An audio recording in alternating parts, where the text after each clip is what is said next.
Assalamualaikum dan salam sejahtera. Bertemu kembali dengan Cikgu Zin. Okey.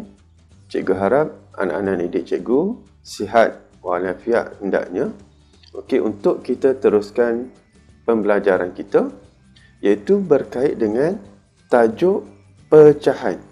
Masih lagi tajuk pecahan. Cuma kali ini untuk topik yang berbeza. Okey, topik apa yang cikgu nak bincangkan?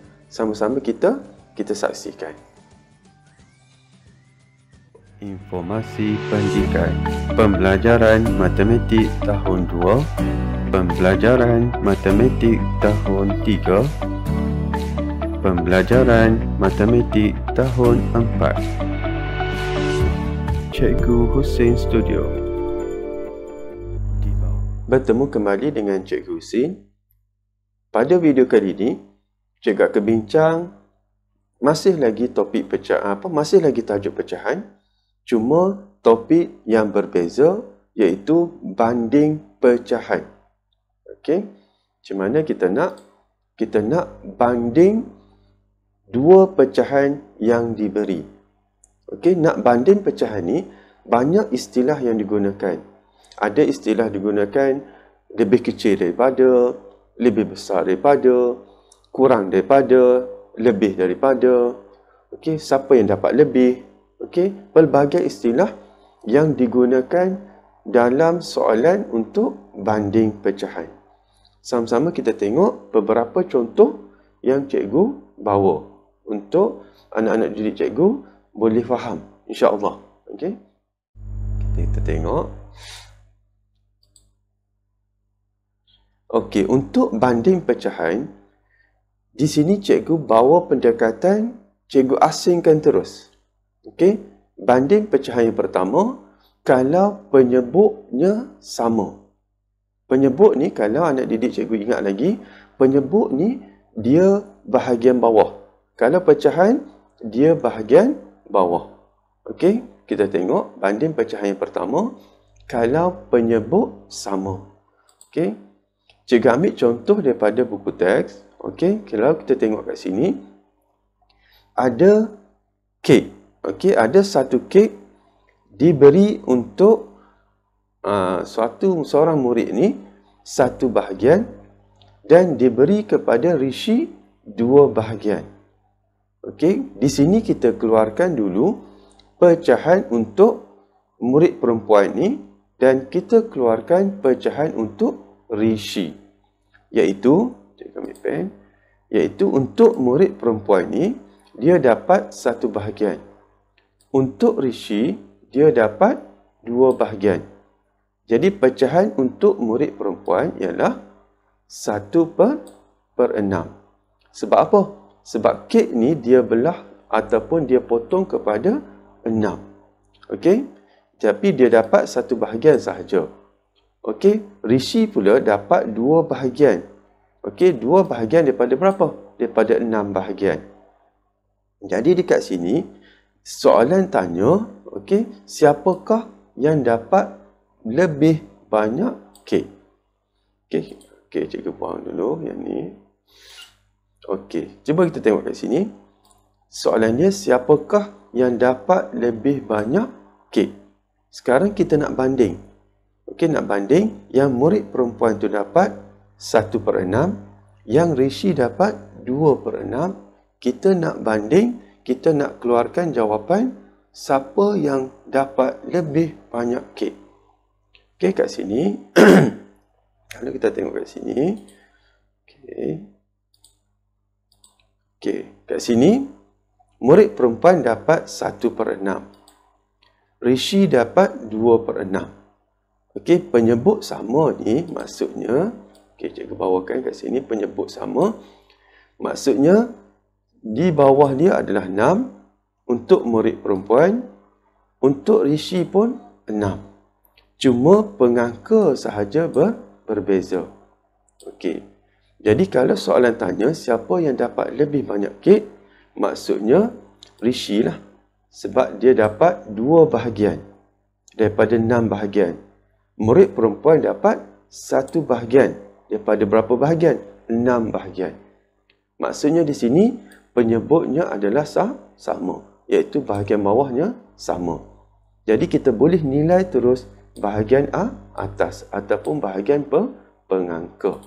Okey, jadi di sini yang dapat lebih banyak kek ialah Rishi. Rishi dapat lebih banyak kek. Okey. Ini untuk contoh yang pertama. Okey, penyebut sama. Okey.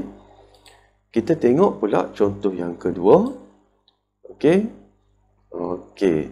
Soalan dia, pecahan manakah yang lebih kecil? Dia tanya pecahan manakah yang lebih kecil.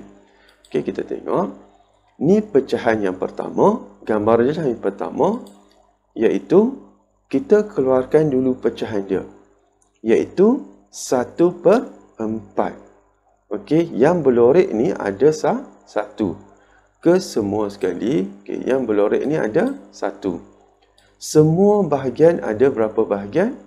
Ada 4 bahagian. Okey, ni yang pertama. Okey, gambar rajah yang kedua, 3/4. Okey, ni gambar rajah yang kedua. Yang berlorek ada 3. 1, 2, 3. Tapi penyebutnya sama. Kat sini.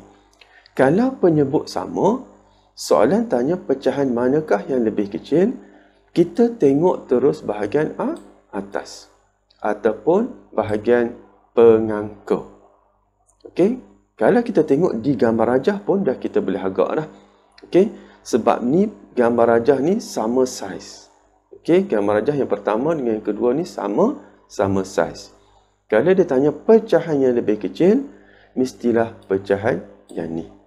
Sebab dia satu bahagian sahaja. Sedangkan yang ni tiga bahagian. Sebab dia daripada keseluruhan bahagian yang sama. Iaitu penyebut dia sama. Yang ni 4, yang ni pun 4. Jadi, pecahan yang kecil ialah 1/4 dengan 3/4. 1/4 lebih kecil daripada 3/4. Sebab dia penyebut yang sama. Jadi kita boleh tengok terus bahagian atas ataupun bahagian pengangka yang menunjukkan 1/4 ni lebih kecil daripada 3/4. Yang tu kita banding. Dua contoh yang cikgu bawa untuk banding pecahan. Di sini cikgu keluarkan terus, iaitu penyebut yang sama, iaitu bahagian bawah yang sama. Okey. Okey, kita tengok contoh seterusnya. Okey, di sini ayat dia, penyebut sama iaitu 4, boleh tengok terus pengangka. Nombor manakah lebih kecil, iaitu 1 lebih kecil daripada 3. Maka 1/4 lebih kecil daripada 3/4. Okey. Kita tengok yang seterusnya. Okey. Kita nak banding pecahan. Di sini cikgu bawa penyebut tidak sama. Bahagian bawah tidak sama. Maksudnya kita tak boleh ambil terus bahagian atas. Nak tengok lebih kecil ke, kurang ke, lebih besar. Kita tak boleh. Sebab penyebutnya tak sama. Okey. Okey, kalau kita tengok kat sini, soalan ni cikgu ambil daripada buku teks.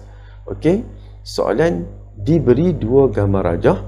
Okey, dua gambar rajah ni gambar rajah yang pertama, ni gambar rajah yang kedua. Gambar rajah ni sama saiz. Okey, sama saiz. Cuma yang ni dipotong kepada 3 bahagian. Ni, 1 bahagian, 2 bahagian dan 3 bahagian.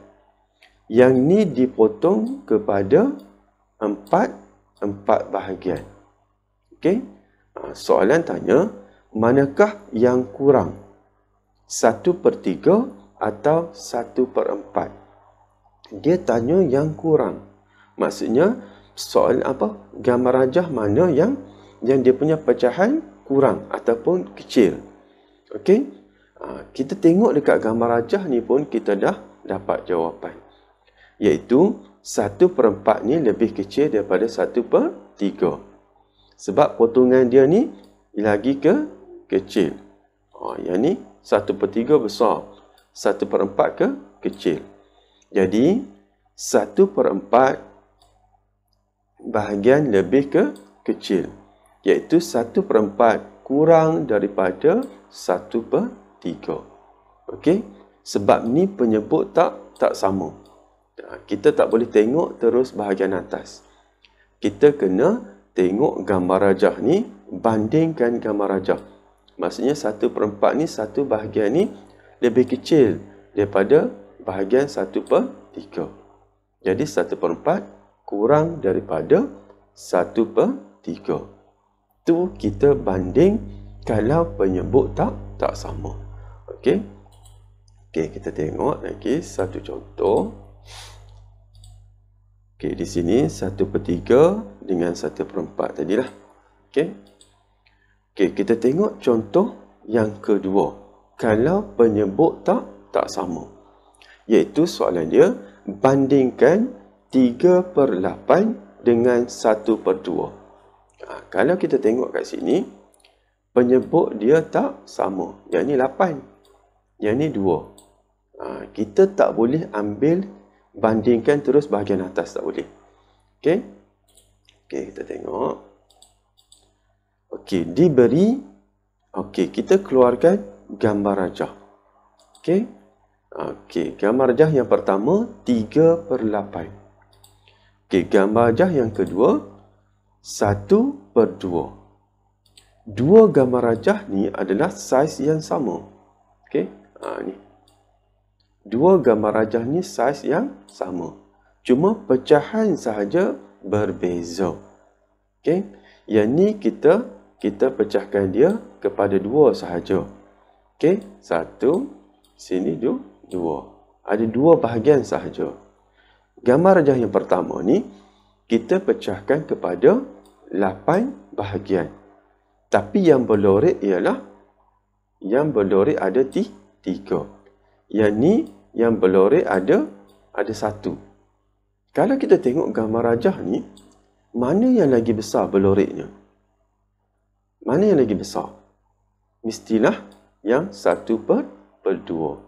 Yang lagi besar. Okey.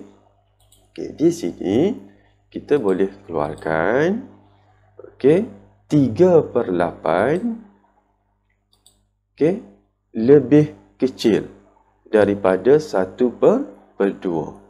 Okey. Walaupun kat atas dia pengangka dia 3, tapi kita cuba tengok bandingkan dia punya gambar rajah. Ni. Okey, yang ni sampai sini 1/2 gambar rajah yang berlorek ni. Okey, 3/8 dia sampai sini sahaja. Jadi dia lebih kecil. 3/8 lebih kecil daripada 1/2. Yang tu kita bandingkan. Okey. 2 pecahan yang diberi. Okey. Di sini cikgu dah bawakan 2 contoh untuk banding pecahan kalau penyebut sama, bahagian bawah sama. 2 contoh banding pecahan kalau penyebut tak sama. Okey, cikgu harap anak-anak didik cikgu boleh ambil manfaat, boleh faham apa yang cikgu terangkan. Okey, cikgu rasa setakat tu yang cikgu boleh kongsikan untuk tajuk pecahan, topik dia banding pecahan. Okey, sekian, terima kasih.